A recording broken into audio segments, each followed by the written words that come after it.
Hello students, welcome to chemistry class 12th by Gaurav sir. हम बात कर रहे हैं केमिकल काइनेटिक्स के बारे में, जिसके अंदर बच्चों हमारा टॉपिक चल रहा है इंटीग्रेटेड रेट मेथड, जिससे हम पता लगाएंगे क्या, जिससे हम पता लगाएंगे ऑर्डर ऑफ रिएक्शन।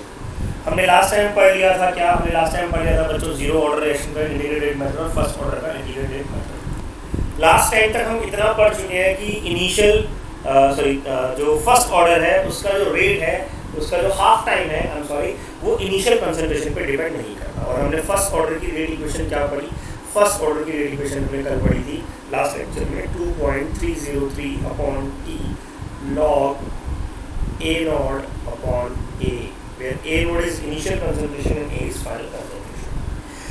लेकिन बच्चों कई बार क्या होता है, कई बार कंसंट्रेशन की जगह हमारी जो रिएक्शंस होती है, अगर वो गैसियस रिएक्शन है तो वहां पर प्रेशर गिवन होता है। अब यहाँ पर आकर थोड़ा सा प्रॉब्लम शुरू होता है कि प्रेशर गिवन है तो क्या करा जाए। फॉर एग्जाम्पल मान लीजिए मैं तुमसे ये कहता हूँ कि मेरे पास कोई रिएक्शन है, let's say A gives B plus C। मेरे पास एक रिएक्शन है, बहुत इंपॉर्टेंट बात बताने वाला हूँ, कॉम्पिटिशन भी और बोर्ड में भी दोनों में इसके ऊपर क्वेश्चन आए हैं। एक रिएक्शन है A gives B plus C या प्रोडक्ट, यहाँ प्रोडक्ट लिखना गलत होगा, यहाँ B प्लस C लिखना जरूरी होगा। अच्छा मान लीजिए कि A भी गैस है, B भी गैस है और C भी गैस है, तो आपको करना क्या होता है यहाँ पर जब हम K निकालते हैं और हम कह रहे हैं कि ये फर्स्ट ऑर्डर है, मान लीजिए मैं कह रहा हूँ, ये मैं आपको बता रहा हूँ कि ये फर्स्ट ऑर्डर है, तो हम K क्या निकालेंगे, K होगा 2.303 अपॉन T। अब इनिशियल कंसंट्रेशन ऑफ A तो रख नहीं सकते क्योंकि यहाँ पर तो हमें प्रेशर गिवन है, जैसे हमें प्रेशर गिवन है इसका PI इनिशियल प्रेशर, ठीक है, तो प्रेशर गिवन है और फाइनल प्रेशर हो गया मालूम है T प्रेशर है टाइम T। जो फाइनल प्रेशर है वो हो गया एक सेकेंड, वो हो गया क्या, वो हो गया एट टाइम T, जो प्रेशर आ गया वो आ गया T PT, ठीक। तो अब K की value 2.303 upon T log A node upon A तो हम रख नहीं सकते, तो हम क्या रखेंगे, हम रखेंगे भैया PI जो इनिशियल प्रेशर है, और हम रखेंगे क्या PT जो फाइनल प्रेशर है A का, PT जो फाइनल प्रेशर है A का, केवल वही रखेंगे। ये दो चीजें हमें रखनी है। अब इसको रखने का आपके पास एक जनरल फॉर्मूला है। देखिए अब जो मैं आपको बताने वाला हूँ वो दो बातें बताने वाला हूँ, दोनों को ध्यान से सुनना। एक बात बता के खत्म कर दूंगा, दूसरी बात बहुत ढंग से समझाऊंगा, क्यों, क्योंकि आप कंफ्यूज ना हो इसलिए। आपको जनरली फॉर्मूला दिया होता है P final minus PT upon P final minus PI, ये एक जनरल फॉर्मूला दिया होता है। पहले आप ये फॉर्मूला नोट कर लीजिए। ये फॉर्मूला किसका है, ये फॉर्मूला है फर्स्ट ऑर्डर रिएक्शन की रेट इक्वेशन का, जब रेट इक्वेशन किसकी टर्म्स में होती है, जब रेट इक्वेशन प्रेशर की टर्म्स में होती है। बहुत इंपॉर्टेंट बात, ये है PF, P फाइनल। अच्छा सर अभी फाइनल वर्ड कहाँ से आया, अभी तक तो PT और PI चल रहा था, तो ये फाइनल वर्ड कहाँ से आ गया, PF कहाँ से आ गया। PF है बच्चों पूरे के पूरे अरेंजमेंट का प्रेशर, PF है पूरे के पूरे अरेंजमेंट का प्रेशर, और PT और PI किसका है, A का प्रेशर, ठीक है। आपको ये फॉर्मूला आपके स्कूल में लिखा हुआ नहीं मिलेगा, आपके स्कूल टीचर या बुक्स में आपको ये फॉर्मूला जनरली नहीं मिलेगा। तो सर हमें कौन सा फॉर्मूला मिलेगा फर्स्ट ऑर्डर रिएक्शन के लिए, आपको जो जनरली फॉर्मूला मिलेगा बच्चों, वो फॉर्मूला क्या मिलेगा, जो कि मेरे हिसाब से गलत तो नहीं है पर पूर्ण रूप से सही भी नहीं है, वो क्या है, याद मैं भी यही वाला करवाने वाला हूँ, 2.303 अपॉन T लॉग, ध्यान से लिखिएगा ये फॉर्मूला क्या है, ये फॉर्मूला है PI upon 2PI minus PT, यानी कि PF के बारे में बात ही नहीं करेंगे। कंफ्यूजन हो रहा होगा शायद, हो रहा है या नहीं हो रहा है। ये दो फॉर्मूले हैं, एक ये वाला जिसको मैं बोलता हूँ जनरल फॉर्मूला, और एक नीचे वाला जो आपको याद करना, आपके स्कूल में आपको दिया जाता है। सर याद करने वाला फॉर्मूला थोड़ा सा सही लग रहा है क्योंकि हमें पता है P इनिशियल P टोटल, जो हमारे पास P टाइम T पर आ रहा है, दोनों बात खत्म हो गई, हमें कोई टेंशन नहीं है। reply me what I'm saying, reply me, you understanding it or not, yes,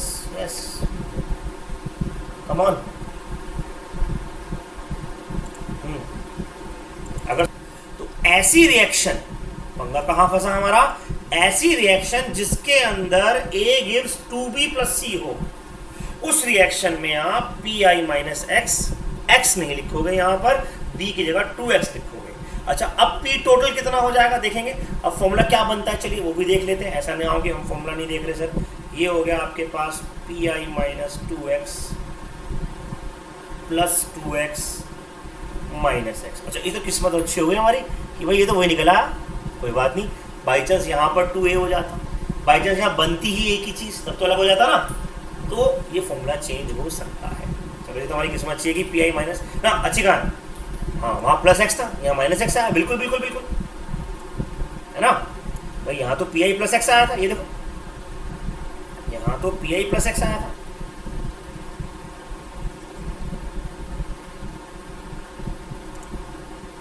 तो भाई, और यहाँ Pi माइनस x आ गया, बिल्कुल कहानी ही चेंज हो गई।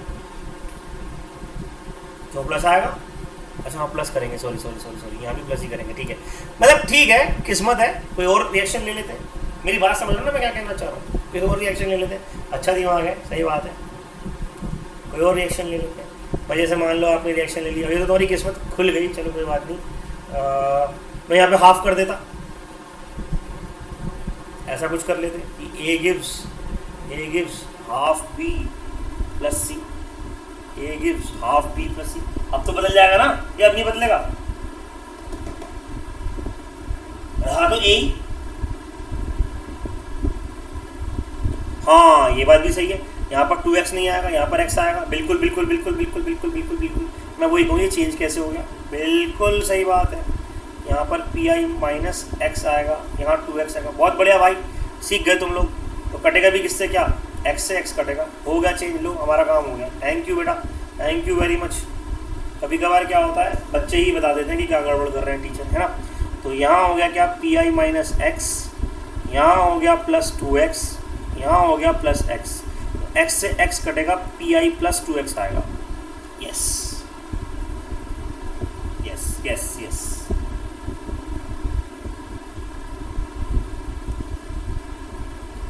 आपका अगला क्वेश्चन क्या बन जाता है, कई बार इसमें आपका अगला क्वेश्चन बन जाता है कि कई बार आपको कुछ ऐसे क्वेश्चन देते हैं कि मान लीजिए कुछ नंबर ऑफ रिएक्शंस हो गई, तो बताइए कितनी हाफ लाइफ हो गई, या इतने हाफ लाइफ हो गए तो बताइए कौन सी रिएक्शन है। इस तरीके से क्वेश्चन आते हैं। तो उसके लिए मैं आपको कुछ टिप्स बता रहा हूँ, वो टिप्स आप याद कर लेंगे तो आपका काम आसान हो जाएगा। फॉर एग्जाम्पल, मान लीजिए आपके पास क्वेश्चन आता है कि for any chemical reaction amount left after 1 half life. मान लीजिए आपके पास इनिशियली कंसंट्रेशन है कितनी, A0, ठीक है। For any reaction half life, after half life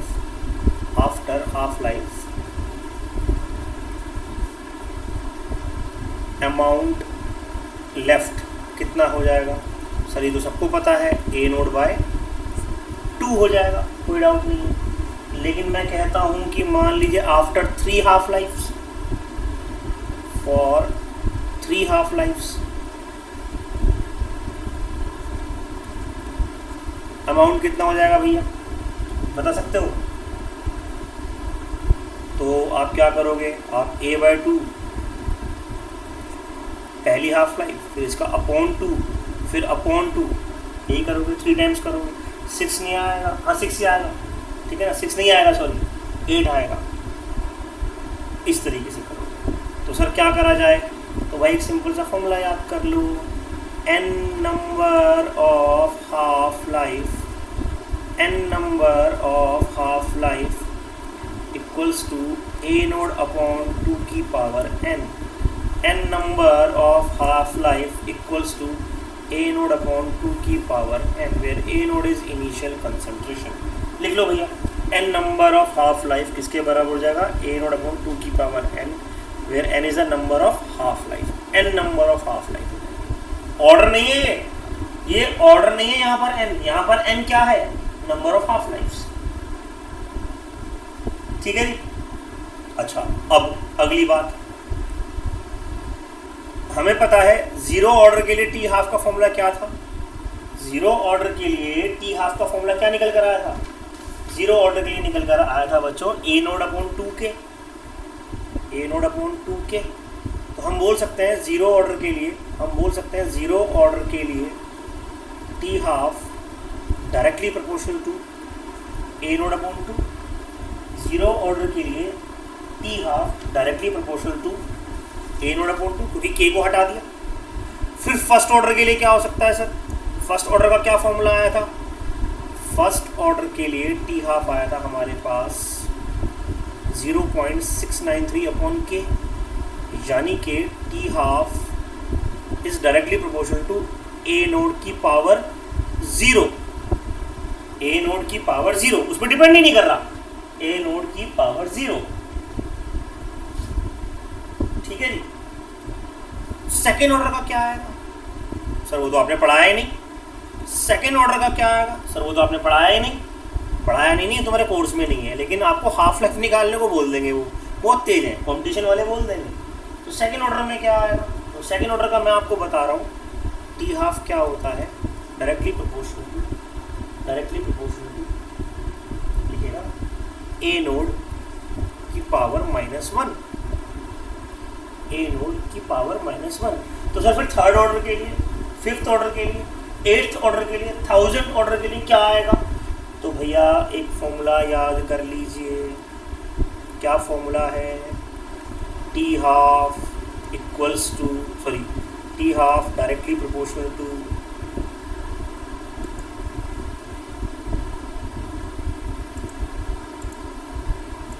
एक तो यार ये नहीं चलता है, T half directly proportional to A naught n-1, where n is order of reaction. अब यहाँ पर n क्या है? ऑर्डर ऑफ रिएक्शन है। यहाँ पर n क्या है? ऑर्डर ऑफ रिएक्शन है। सॉरी, n-1 नहीं, 1 माइनस है, इट इज 1 माइनस। तो ये क्या हो गया? Order of reaction, order of reaction. ठीक है जी। तो ऑर्डर ऑफ रिएक्शन से टी हाफ का रिलेशन ये वाला आपको याद करना है। कोई डाउट? अभी बात समझ? तो ये कुछ कॉन्सेप्ट्स हैं ऑर्डर ऑफ रिएक्शन निकालने के, और इसके बाद सूडो ऑर्डर की बात कर लेते हैं, और फिर आपका ऑर्डर वाला टॉपिक खत्म हो जाएगा, फिर हम आगे बढ़ेंगे। मतलब कंसंट्रेशन वाला टॉपिक खत्म हो जाएगा, फिर हम आगे बढ़ेंगे। सूडो ऑर्डर रिएक्शन क्या होती है? मैंने आपको बताया था, कुछ ऐसी रिएक्शन जिनका ऑर्डर होना कुछ और चाहिए था, वो कुछ और जाता है। जैसे कि हम बात करें अगर सूडो फर्स्ट ऑर्डर रिएक्शन की, ये क्या है sir? Pseudo first order reaction मैंने आपको पहले ही बताया था कि मान लीजिए कोई आपके पास कंपाउंड है, हमने एग्जांपल लिया था CH3COO C2H5 का। इसको हमने क्या करा था? हाइड्रोलिसिस करा था पानी की प्रेजेंस में। अच्छा, पानी यहाँ पर हमने कैसा ले लिया? पानी हमने यहाँ पर एक्सेस में ले लिया, प्लस H2O इन एक्सेस। और जब हम एक्सेस में ले लेते हैं तो उसकी काउंटिंग नहीं होती थी, आपको याद होगा। अगर एक्सेस में नहीं लेते सर तो सीधा सीधा हमारे पास R क्या आता? R आता K CH3COO C2H5 की पावर 1 और H2O की पावर 1। लेकिन क्योंकि हमने ये एक्सेस में लिया है पानी को, क्योंकि हमने पानी को एक्सेस में लिया तो ये काउंट ही नहीं होगा, और जब ये काउंट ही नहीं होगा तो सेकंड की जगह ये कौन सा ऑर्डर बन गया? फर्स्ट ऑर्डर रिएक्शन बन गया। तो क्योंकि ये फर्स्ट है नहीं, पर हमने ज़बरदस्ती फर्स्ट ऑर्डर बना दिया, ये कहलाता है सूडो फर्स्ट ऑर्डर रिएक्शन।